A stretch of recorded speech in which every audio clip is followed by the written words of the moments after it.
کوئی عام باتیں نہیں، یہ عرش والوں کا ذکر ہے، یہ اللہ کا ذکر ہے، اللہ کے محبوب کا ذکر ہے۔ تو ایسے جھولیاں پھیلا کر بیٹھنا کہ وہ ہیرے جواہرات ان کے ذکر کے، اس کا نور ہمارے دلوں میں آئے، ہماری روحوں کو سیراب کرے، ہمارے ذہنوں کو منور کرے، اور ہم جہاں سے ایمان کی خیرات لے کر جائیں، دین کی خیرات لے کر جائیں، صفائے قلب و باطن لے کر جائیں، خشیت لے کر جائیں، محبت کا نور لے کر جائیں، ایسے جائیں کہ جھولیاں بھری ہوئی ہو، اور ہم جائیں اور ہمارا گھر منور ہو جائے۔ ہونا تو ایسے چاہیے، مگر ہماری عمومی طور پر محافل میں ایسا نہیں ہو پا رہا۔ مجھے یہ شکوہ بھی رہتا ہے کہ ہم اہل سنت میلاد دھوم دھام سے منانے کی کوشش کرتے ہیں، مگر اس میلاد کے نہ تقاضوں کو سمجھ پاتے ہیں، نہ اس کے آداب کو کما حق کو ادا کرتے ہیں۔ تو خدا کے لیے اللہ رب العزت نے ہمیں اکٹھا بٹھایا ہے اس ذکر کے لیے، تو اپنی نیتوں کو فقط اللہ کی رضا اور خوشنودی، اللہ کے حبیب کی خوشی کی طرف موڑ دے، کہ اللہ رب العزت آپ کا بیٹھنا یہاں قبول و منظور فرمائے۔ ہم بولنے والے ایسے ہیں کہ ہم بولتے چلے جائیں گے، ہمیں احساس نہیں ہوگا۔ میں ساتھیوں سے کہہ دیتی ہوں 15 منٹ ہو جائیں تو مجھے بتا دیں، کیونکہ آپ میں اتنی سکت ہے آپ سننے کی، تو اس لیے 15 منٹ بعد آپ مجھے آگاہ کر لیجیے گا۔ میرا آج کا موضوع بھی تھا کہ اس کو راضی کیسے کریں، اس کو خوش کیسے کریں، کون سا ایسا عمل ہو جس سے وہ ہم سے راضی ہو جائے۔ اللہ رب العزت نے اپنے محبوب کے لیے فرمایا بلے سوف یعطیک ربک فترضی، محبوب اتنا عطا کریں گے کہ آپ خوش ہو جائیں، اور حضور کا بھی خوش ہوتے ہیں جب ان کے امتی خوش ہوتے ہیں، جب ان کے امتیوں پر رحمتوں کی برسات ہوتی ہے، جب ان کے امتیوں پر کرم کی برسات ہوتی ہے تو حضور خوش ہو جاتے ہیں۔ اللہم امتی، اللہم امتی، ہر گھڑی ہر دعا میں حضور پکارتے رہے، اللہم اے میرے رب میری امت کو بخش دے۔ میں رات کی رات دعائیں کر رہے ہیں، سجدوں میں ہے تو دعائیں کر رہے ہیں، اطاعت میں ہے، بہتے ہوئے آنسو ہیں، ساتھ ہمارے لیے دعائیں کر رہے ہیں۔ تو ہم کیسے امتی ہیں، ہماری کیسی محبت ہے اپنے آقا سے؟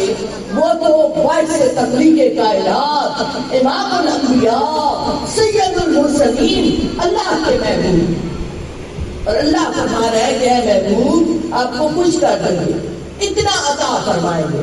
میرے پیر و مرشد فرماتے ہیں جن کو رضائے جان کا گر آتا ہے، جن لوگوں کو رضائے جان کا گر آتا ہے ان کو جہاں کی سلطانی کا ہنر آتا ہے۔ جو اپنے محبوب کو راضی کر لیتے ہیں وہ جہاں کے سلطان ہوتے ہیں، بادشاہ ہوتے ہیں، باعزت ہوتے ہیں، رتبے والے ہوتے ہیں، حقیقی منصب والے ہوتے ہیں، حقیقی عزتوں والے ہوتے ہیں، کیونکہ انہوں نے اپنے محبوب کو راضی کر دیا۔ جن کو رضائے جان کا گر آتا ہے ان کو جہاں کی سلطانی کا ہنر آتا ہے۔ رضائے جان میں جو فنا ہوئے محبوب وہ جدھر دیکھے جان ہی جان نظر آتا ہے۔ جیسے کسی شاعر نے کہا کہ مولا میں جب آ کر کائنات میں دیکھتا ہوں تو جگ میں آ کر ادھر ادھر دیکھا، تو ہی آیا نظر جدھر جدھر دیکھا۔ کہ ان چہروں کے اندر، اس حسن کے اندر اسی کی تو جلوہ گریاں ہیں، وہ پہاڑوں میں، وہ چشموں میں، دریاؤں میں، گلستان میں، ہر جگہ اسی کی قدرت کی، اسی کے حسن کی جلوہ گریاں ہے، اور وہی اس نے مجھے ہر طرف دکھائی دیتا ہے اگر دیکھنے والی آنکھ میسر ہے۔ میں نے ایک بہت ہی خوبصورت آیت مبارکہ کا انتخاب کیا کہ اللہ نے فرمایا ان لوگوں کو بتائیے بناؤ انہم ظالمون، اگر یہ اپنی جانوں پر گناہ کر بیٹھے، گناہ گار لوگ ہوں گے، خطا کار لوگ ہوں گے، غلطیاں کرتے ہیں، ہم دن رات خطائیں کرتے ہیں، احساس بھی نہیں ہوتا، اور اللہ فرما رہا ہے ان گناہ گاروں کے لیے خوشخبری ہے، ان خطا کاروں کے لیے، وہ لوگ جو گناہ صغیرہ کرتے ہیں، گناہ کبیرہ کرتے ہیں، خطائیں کرتے ہیں، اے محبوب انہیں بتائیے بلو انہم ظالمون انفسہم، گناہ کرتے تمہیں کس کا نقصان ہوا؟ کیا اللہ کا نقصان ہوا؟ میری بات سمجھ آ رہی ہے؟ غلطیاں کی، نافرمانیاں کی، کس کا نقصان ہوا؟ کیا اللہ کا؟ کیا حضور کا؟ کس کا نقصان ہوا؟ زور سے بولو۔ ہمارا اپنا نقصان ہوا، اپنی جانوں پر ظلم کیا، نافرمانیاں کی، خطائیں کی، نمازیں چھوڑی، روزے چھوڑے، نقصان کس کا ہوا؟ ہمارا اپنا ہوا۔ تو فرمایا اگر تم اپنی جانوں پر ظلم کر رہے بلا انہم ظالموا انفسہم جاؤں گا محبوب وہ تیرے در پر آ جائے، وہ تیری نوکر پہ سواری بن جائے، وہ تیرے پاس آ کر جھک جائے، گناہوں پر معافی چاہے، خطاؤں پر شرمندہ ہو جائے، ندامت کے ساتھ آ جائے۔ آپ غور کریں، دنیا کا قاعدہ اگر آپ نے غلطی کی، خالہ کی نافرمانی کی تو معافی مانگنے آپ پھپھو کے پاس نہیں جائے۔ غلطی کس کی خالہ کی تو معافی مانگنے پھپھو کے پاس نہیں جائیں گے۔ قاعدہ یہ ہے جس کی غلطی ہو، جس سے ہو، وہ اس کے پاس جائے جس کی اس نے نافرمانی کی۔ تو یہاں ہم نمازیں نہیں پڑھتے، روزے نہیں رکھتے، ہم خطا کار ہیں، ہم اللہ کی بندگی صحیح طریقے سے ادا نہیں کر رہے، اور اللہ کیا فرما رہا ہے؟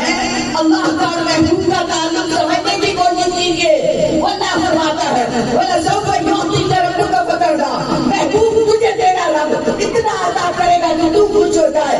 اور جب مومن غلطی کر بیٹھے، خطا کر بیٹھے، گناہ کر بیٹھے تو یہ نہیں کہا کہ میرے پاس آؤ، فرمایا جاؤ چوکھٹ رسول پہ جاؤ، حضور کے در پہ جاؤ، وہاں جا کے معافی مانگو، توبہ کرو، ندامت کا اظہار کرو اپنے محبوب آقا کے سامنے، اور پھر فرمایا میرا محبوب کہہ دے یہ میرا واستغفر لهم الرسول، وہ محبوب، وہ رسول، وہ اللہ کا پیارا، وہ کہہ دے کہ اللہ یہ تو میرا غلام ہے، یہ تو میرا اپنا ہے۔ فرمایا جب وہ کہہ دیں گے یہ میرا ہے، یہ اپنا ہے، تو بے شک لوجد اللہ تواب الرحیم، اللہ تمہاری توبہ قبول کر لے گا۔ اللہ بہت توبہ قبول کرنے والا رحمان اور رحیم ہے۔ تو صحیحہ کیا سکھایا کہ درے حبیب پر جانا سیکھو، وہاں کا ادب سیکھ لو گے، گناہوں سے پاک صاف ہو جاؤ گے۔